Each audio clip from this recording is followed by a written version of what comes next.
शंकर चिले दत्त.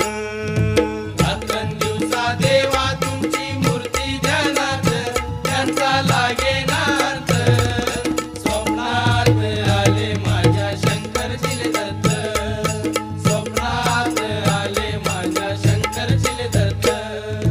श्वानाची फौज होती त्यांच्या संगत, श्वानाची फौज होती त्यांच्या संगत.